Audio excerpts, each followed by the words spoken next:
Okay, so before we move on to the Seljuks and the Mamluks today, just a little refresher reminder that Islam had reached South Asia by the 1200s, by the 11 and 1200s, and the weakening, decentralized northern India region had been conquered by Islamic forces.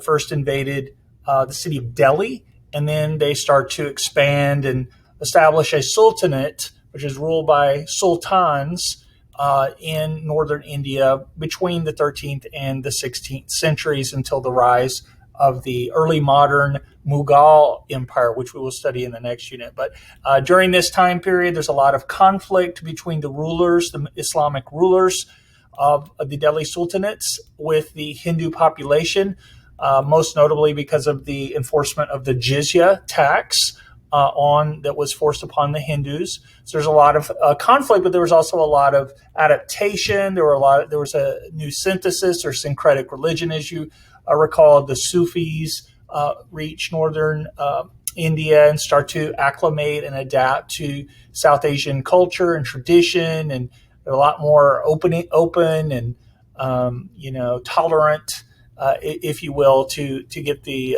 South Asian populations to kind of convert over to Islam. And so that's all taking place toward the end of the Abbasids as well. So I didn't want to forget about that. I know you already did a reading in class on that, but I wanted to remind you that this is one of those new Islamic, post-Abbasid Islamic states that thrives across Afro-Eurasia. All right, so let's talk about the Turks.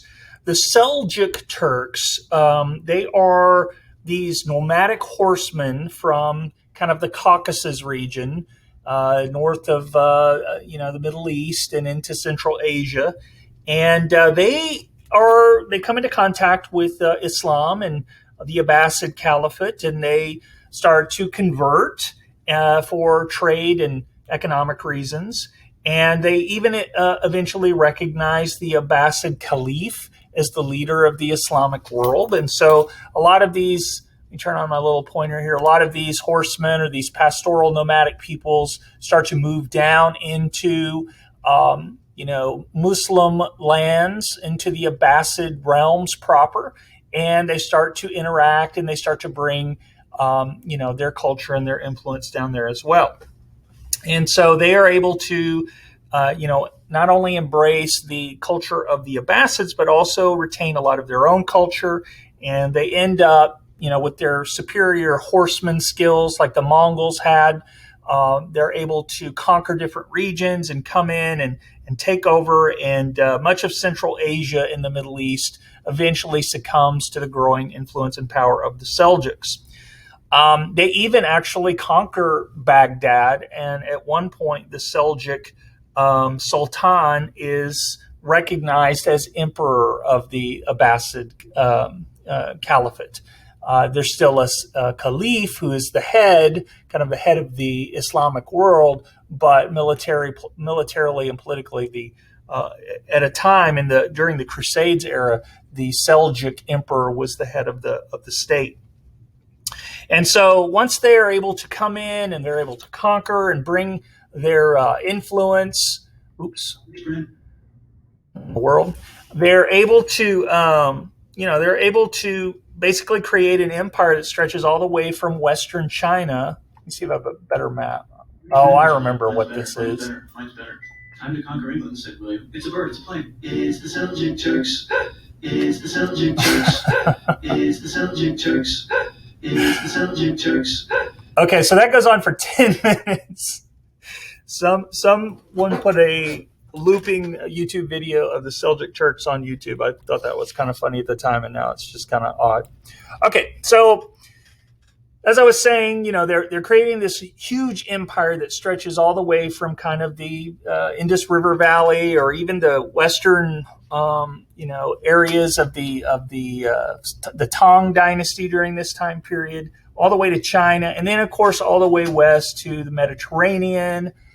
They've taken over, it looks like, Anatolia here. They're spreading their influence. You've got a weakening Abbasid state, weakening armies. And so this is this new powerful military force that's coming in and kind of taking over modern-day Turkmenistan, Iran, Iraq, Syria, Jordan, Yemen, Turkey, on and on and on. Armenia, Azerbaijan, parts of Uzbekistan, Saudi Arabia, Palestine. And so, as I was saying, at their height, the Seljuks and even the Seljuk Sultan had himself invested as emperor of Baghdad and of the Islamic world. So they were very, very influential, very powerful. And they're emerging at a time when the Baghdad Caliphate, when the Abbasid Caliphate was weak and the Muslim world is in chaos. And so there were a number of shifting independent states that fought amongst themselves, and with the Seljuks kind of emerging as the most powerful and the one that comes along that's on top of the world at this time. Now, fast forward a couple hundred years, you're going to have a new a new Turkish group come in, the Ottomans, who are going to be the longest lasting Muslim empire to emerge out of the Middle East. And they are basically, their ancestors were the Seljuks. The Ottomans are also Turks. So the Seljuks are really kind of the beta version of the Ottoman Empire, the proto-Ottomans that move into the Middle East. The rise of the Turks and the rise of the Islamic Turkish state can really be traced all the way back to the Seljuks. Finally, just a little note that when the Crusaders are fighting in the Middle East, when the European Christian Crusaders are traveling across the Mediterranean, trying to free the Holy Land, Jerusalem, from Islamic control. Remember, Pope Urban II makes the call for the Crusades in 1095, and all these, there's multiple crusades, but it starts at the end of the 11th century. Well, who's in charge of the Middle East by this time? It is the Seljuks, right? And so they're the ones that are, not only fighting off these Western Christian European crusading knights and pilgrims, they're also the ones that are kind of encroaching and pushing up into the Byzantine realms. Here's Constantinople, right? And they're putting pressure on the Byzantine Empire, right? And so a lot of the territory that had once been controlled by, the centuries prior by the Byzantine emperors is now being overrun and overtaken. And by the year 1453, we'll see Turks completely overrun the city of Constantinople and reestablish it as Istanbul. But that's in our next unit. Okay, so the Mamluks are another post-Abbasid Islamic state that kind of emerge during this period, but we're going to kind of shift regions now. We're going to take a look at what's going on in the Levant, right? The old Phoenician backyard, right? The Jerusalem. This would have been the Christian Crusader and Islamic Crusader states, and mostly we're going to look at what's going on in Egypt. And, Egypt had been, of course, part of the Umayyad Caliphate. It had been part of the Abbasid dynasty. Well, what starts to happen toward the end of the 13th century, when the Abbasids are starting to collapse and starting to kind of decline as a regional power? What state or what entity fills that power vacuum in Egypt along these areas? And it is the Mamluks. And so we're going to learn a little bit about the Mamluks from one of my friends that is an AP reader. His name is Mr. Ben Freeman, and he's made a really good, it's about a 10-minute YouTube video on the Mamluk dynasty. And so we're going to take a second to watch because he has got some really good visuals, and he's got some really good history that I want y'all to be exposed to. You would do a much better job explaining the Mamluks to you than I could. So what I'm going to do now is I'm going to ask you to pause the video, and I want you to go back to Canvas, and I want you to click on the link, and let me show it to you real quick. Okay, so if you go to our landing page, or a daily agenda page, you're going to see what we're doing in class today, but you're also going to see a link down here that says Ben Freeman Mamluks. So I want you to watch the video. The whole video is about 15 minutes, but if you start, all you need to do is start around the 4-minute mark where you see the Egyptian pyramid, and he does a little background information that's not that important. And watch it until he says, "Thanks for being here." So it's about a 10-minute video. So what I'm going to do is I'm going to pause my lecture, and then I want you to go to the daily agenda, and I want you to watch Ben Freeman's little explanation of the Mamluks. I've actually even got it embedded into the presentation that I'm going through right now. So if you'd rather watch it through that means as well, instead of going to Canvas, you can just kind of pause it and then go click on the lecture link, and it's there as well. Okay, so I'm going to pause now, go watch it, and then come back and finish with me. As soon as you're done watching his video, come back and finish the lecture with me in about 10 minutes. Okay, hopefully you learned some stuff from Ben Freeman. He's an awesome guy. He's got a really good website too. When we get closer to AP review, he's got a lot of really good resources. And he's now making YouTube videos too. So that's a great resource for you guys as well.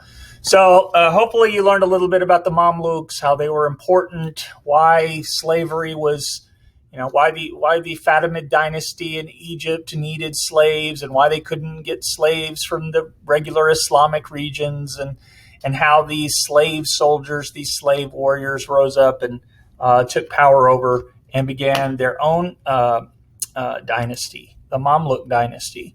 And they are very successful militarily. They're very, very hardy fighters. They're the ones that are able to help free Jerusalem from the Christian Crusaders. And most famously, the Battle of Ain Jalut, they're the ones that kind of halt Mongol expansion in the Middle East and North Africa. They are the ones that are able to defeat the Mongols, which was a very impressive feat back in the medieval period, or the early, late medieval period, as we get closer to the early modern period. And so they were so fierce and such great warriors, they're able to push the Mongols back to Iran. And until the rise of the Ottomans, they're really in charge of Egypt for that entire time.